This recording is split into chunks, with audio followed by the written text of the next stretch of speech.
محمد کی محبت دین حق کی شرط اول ہے، اسی میں ہو کمی تو ایمان نامکمل ہے۔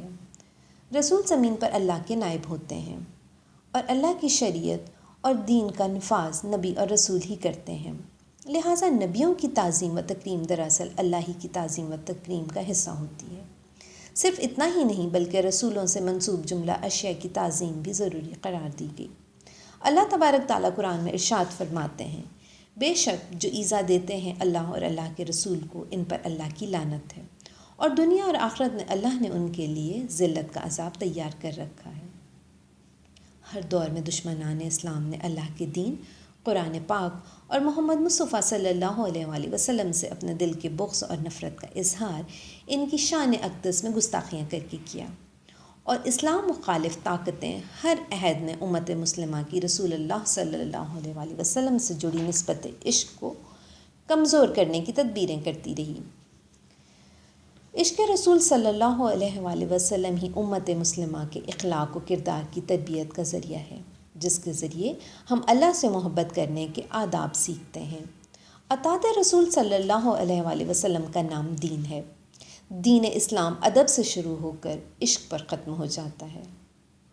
رسول خدا صلی اللہ علیہ وآلہ وسلم کی اس پیاری امت میں ہر دور میں عشاق رسول صلی اللہ علیہ وآلہ وسلم اور آپ صلی اللہ علیہ وآلہ وسلم کی ناموس رسالت پر قربان ہونے والے دیوانے پیدا ہوتے رہے۔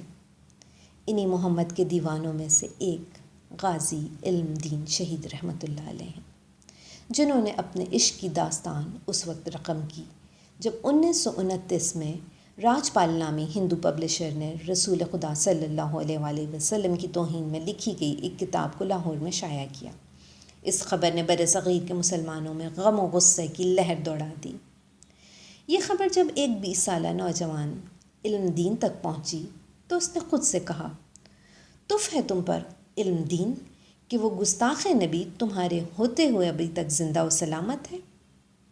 جب سے یہ خبر آپ نے سنی تھی، آپ کا دل مستقل بے قرار تھا۔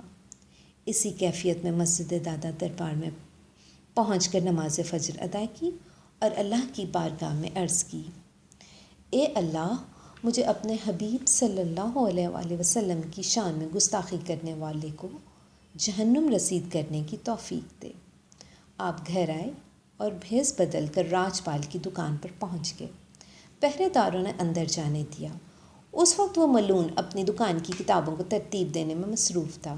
نوجوان نے دکان میں داخل ہوتے ہی للکار کے کہا، تم نے یہ جرت کیسے کی کہ میرے محبوب کی شان میں گستاخی کرو؟ تمہیں نہیں پتا کہ ابھی محمد عربی کے غلام زندہ ہیں؟ یہ کہتے ہی اپنا خنجر نکالا اور پیر در پہ وار کر کے اس ملون کو موت کے گھاٹ اتار دیا۔ جب پہرے داروں نے یہ ماجرا دیکھا تو قاتل قاتل چلانے لگے۔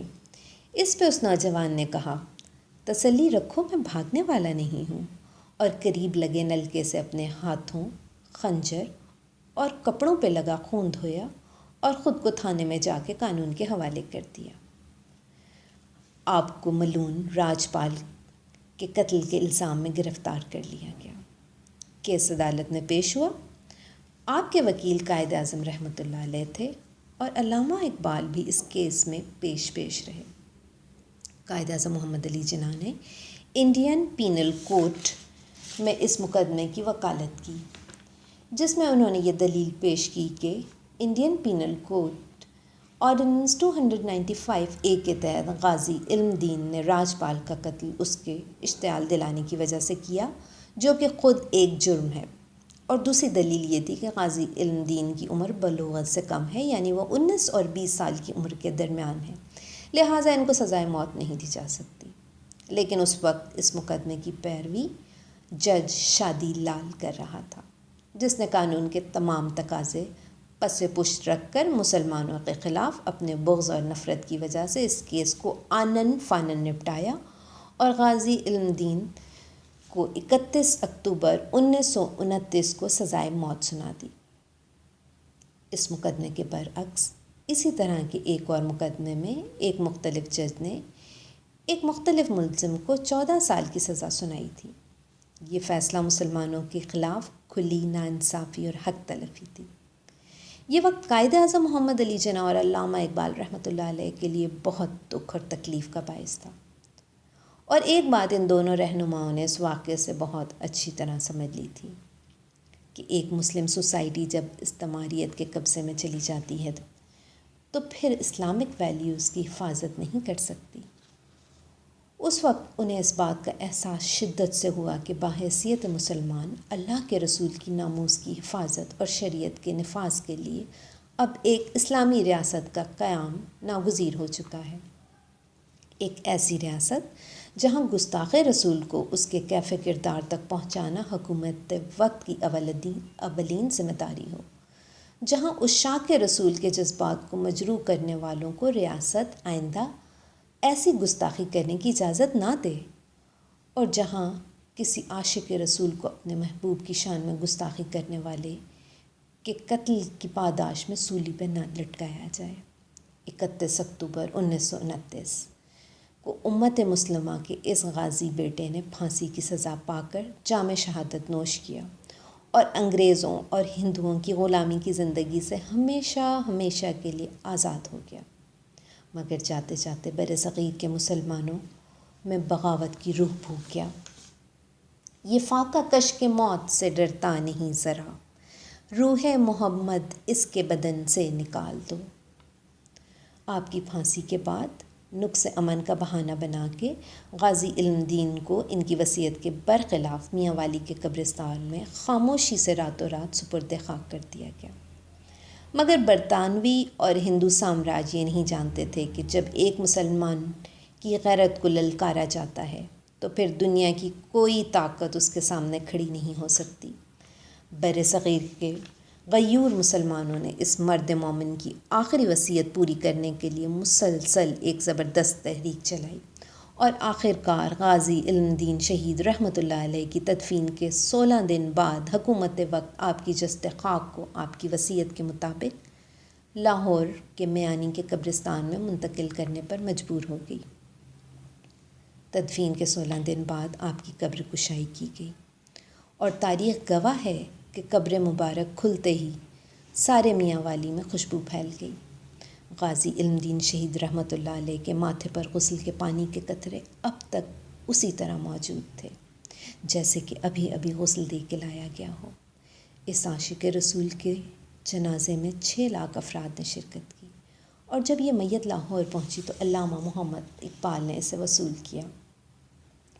حضرت پیر جماعت علی شاہ فرماتے ہیں، حضرت سید دیدار علی شاہ رحمۃ اللہ علیہ جب غازی علم دین شہید رحمۃ اللہ علیہ کا نماز جنازہ پڑھانے کھڑے ہوئے تو غش کھا کر گر پڑے۔ میں نے پوچھا، حضرت آپ نے تو بڑے بڑے جنازے پڑھائے ہیں، پر میں نے کبھی آپ کی یہ کیفیت نہیں دیکھی جو آج دیکھی ہے۔ تو سید دیدار علی شاہ نے فرمایا، آج تک جنازہ پڑھاتے ہوئے کبھی حضور پاک صلی اللہ علیہ وآلہ وسلم کا دیدار بھی تو نہیں ہوا۔ آج پہلی بار ایسا ہوا کہ ادھر میں جنازہ پڑھانے لگا تو ادھر نبی کریم صلی اللہ علیہ وآلہ وسلم سامنے تھے۔ کہ محمد سے وفا تو نے تو ہم تیرے ہیں، یہ جہاں چیز ہے کیا، لوح و قلم تیرے ہیں۔ آپ کو لحد میں اتارنے کا وقت آپ پہنچا تو علامہ محمد اقبال نے خود اپنے ہاتھوں سے آپ کو لحد میں اتارا۔ اقبال غازی علم دین شہید کے کفن کی تنیاں کھولتے اور ان سے سرگوشیاں کرتے جاتے۔ علم دین، دیکھ تیرے ساتھ کیا ہوا وعدہ میں نے پورا کیا، اب ایک وعدہ تو بھی اقبال سے کر کہ جب حبیب خدا صلی اللہ علیہ وآلہ وسلم تیری لحد میں تشریف لائیں تو ان کو میرا سلام کہنا۔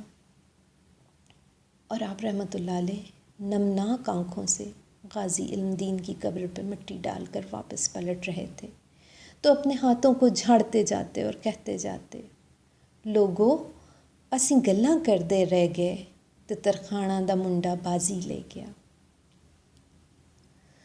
غازی علم دین شہید رحمۃ اللہ علیہ ایک شخص نہیں، یہ ایک سمبل ہے عشق اور محبت کا،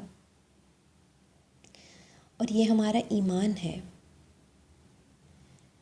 کہ پاکستان کا بچہ غازی علم دین ہے، کیونکہ جو اللہ اور اللہ کے رسول پہ اپنی جانیں قربان کرتے ہیں ان کو ہر لمحہ نئی زندگیاں عطا ہوتی ہیں، اور جو اس کے برخلاف چلتے ہیں ان پر لعنت برستی ہے۔ اللہ سے دعا ہے کہ وہ ہمیں نبی کریم صلی اللہ علیہ وآلہ وسلم کی لامشروط محبت اور نہ ختم ہونے والی وفاداری عطا فرمائے، اور ہمیں توفیق دے کہ ہم ناموس رسالت صلی اللہ علیہ وآلہ وسلم اور ختم نبوت کا بالکل ایسے ہی والہانہ اور دیوانہ وار پہرا دیں جیسا کہ اصحابہ کرام رضوان علیہ دیا کرتے تھے۔ ہم نے ہر دور میں تقدیس رسالت کے لیے وقت کی تیز ہواؤں سے بغاوت کی ہے، چھوڑ کے سلسلہ رسم سیاست کا فسوں، بس ایک نام محمد سے محبت کی ہے۔